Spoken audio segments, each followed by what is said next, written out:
You can now join my YouTube membership, where I'll be doing exclusive live streams and giveaways. The button is right next to the subscribe button. This case takes place in the United States of America on the 26th of August 2015.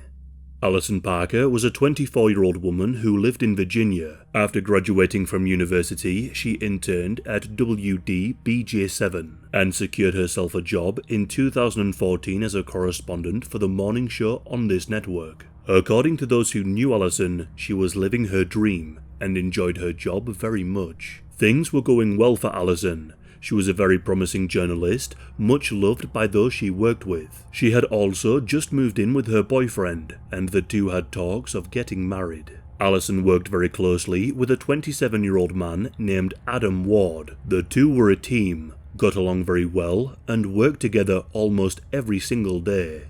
Adam had worked for the station since 2011 after he graduated from Virginia Tech, where he graduated with a degree in communications and media studies. He started in production, moved on to become a camera operator in the studio, and later achieved his goal of becoming a cameraman in the field. Adam was engaged to a producer at this television station, and the two were planning on moving to Charlotte, North Carolina to start a new life.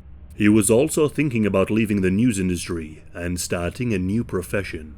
On the morning of the 26th of August 2015, Adam and Alison awoke in the early hours of the morning and got ready for the day. On this morning, their job was to cover the 50th anniversary of the Smith Mountain Lake, and they would be interviewing a woman by the name of Vicki Gardner. Vicki had been working as the executive director of the Smith Mountain Lake Regional Chamber of Commerce, and the interview was to commence at around 6:40 a.m. As the interview was being broadcast live to the viewers, a man was approaching the location. At 6:46 a.m., this man, armed with a Glock, walked towards Adam, Alison, and Vicki, and he opened fire. This gunman first fired at Alison. In shock, she ran, but was shot a number of times. He then turned the weapon to Adam and Vicki. A total of 15 shots were fired. The camera fell to the ground, but kept recording and broadcasting. The screams of the victims could be heard before the feed was cut and went back to the studio, where a shocked anchor tried to grasp just what had happened. At first, it wasn't totally clear what had just actually occurred. The anchor would say, "I'm not sure just what happened there. I will let you know as soon as we find out." Both Alison and Adam had been shot in the head and body, and Vicki had been shot in the back. Shortly after the shooting, the gunman fled from the scene. Vicki curled into a fetal position in an attempt to play dead. The emergency services were called, and medics who arrived on the scene checked on Adam and Alison, but tragically, both were pronounced dead on the scene. Vicki, however, was still alive and was brought to the hospital. She was given treatment right away, and thankfully she was able to survive. The surgeon who operated on Vicki said, "A couple of centimeters one way, she wouldn't be walking, and a couple of centimeters the other way, and she wouldn't be alive." What is just beyond heartbreaking too is that Adam's fiancée was watching the broadcast as the shooting occurred. Fellow workers at the station were informed of the tragic situation. All gathered round and began reviewing the footage. As the camera had fallen, it had captured on the still on screen now. The camera had been able to capture what looked like a man holding a gun. Everyone who was gathered around recognized the perpetrator. They turned to each other and said, "That's Vesta." Vesta Lee Flanagan, otherwise known as Bryce Williams professionally, was a 41-year-old man. He was once an employee of WDBJ7 and started in April of 2012. However, by February of 2013, he was fired. Multiple members of staff had come forward stating that Vesta had made them feel uncomfortable. It is also reported that he made a number of unprovoked threats towards people. This had also been the case at a previous news station. In the year 2000, he was fired for similar reasons: misbehavior with regards to co-workers. Upon realizing who the perpetrator was, those workers of the station immediately contacted the police. They told investigators who were now working on the case that they believed they knew who the killer was. And they were right. Vesta was indeed the perpetrator. After the attack, Vesta left the scene in a rented car. The police pursued him going north on Interstate 81, though because he was armed and dangerous, they did not make attempts to catch him, and it appears that during the pursuit, they lost him. At 11:14 AM, a video was uploaded. Disgustingly, Vesta filmed himself shooting the 3 victims. Shortly afterward, he wrote on Twitter saying, "I filmed the shooting, see Facebook." A 56-second video recording was posted on his Facebook page. In this footage, Vesta walks right up to the 3. None of them notice him, as they are focused on the interview. In Vesta's footage, he can be seen literally pointing the weapon at Alison at close range. It seems like Vesta was waiting for her to notice and turn to see him with the gun, but she doesn't.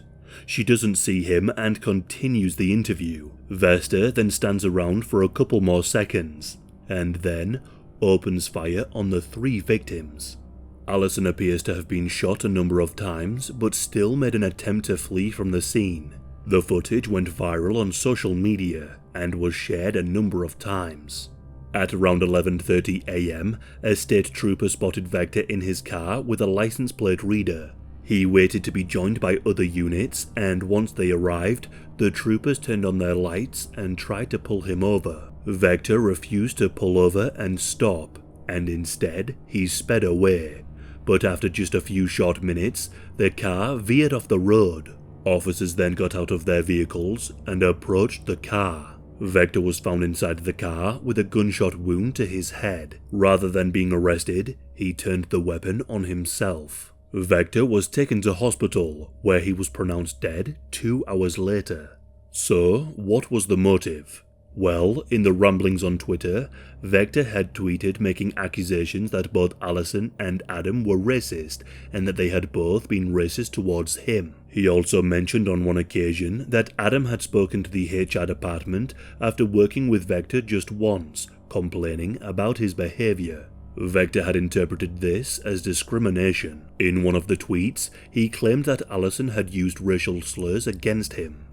Almost 2 hours after the tragic event had occurred, at 6:28 AM, a 23-page document was faxed to ABC News. This fax was from Vector.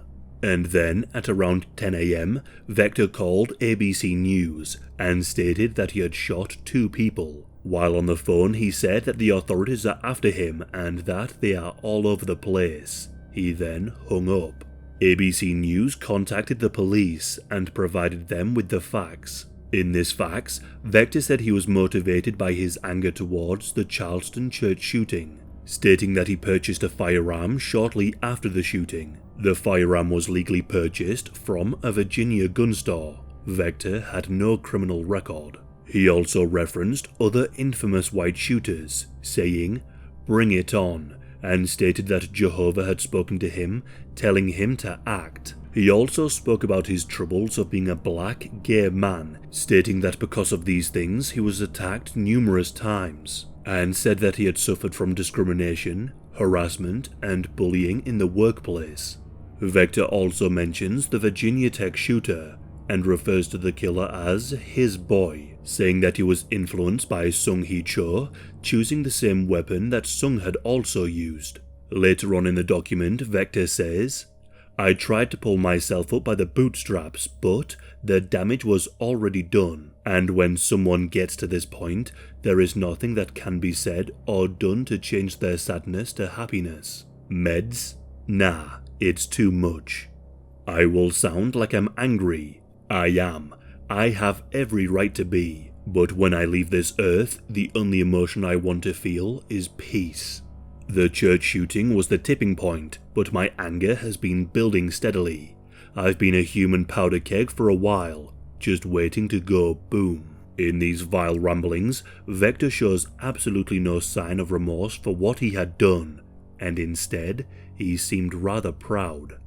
When speaking about Vector's claims about Adam and Alison, the WDBJ general manager, Jeff Marks, said that Vector's complaints were not only unfounded but also fanciful. Jeff Marks told stories about Vector. One time, Vector complained about a watermelon at a summer picnic at the station. He accused others at the station of putting the watermelon there to send him a message, and he became angry when he was to report on a story at a location called Cotton Hill. Jeff Marks went on to say, he had a short fuse, and people didn't enjoy working with him.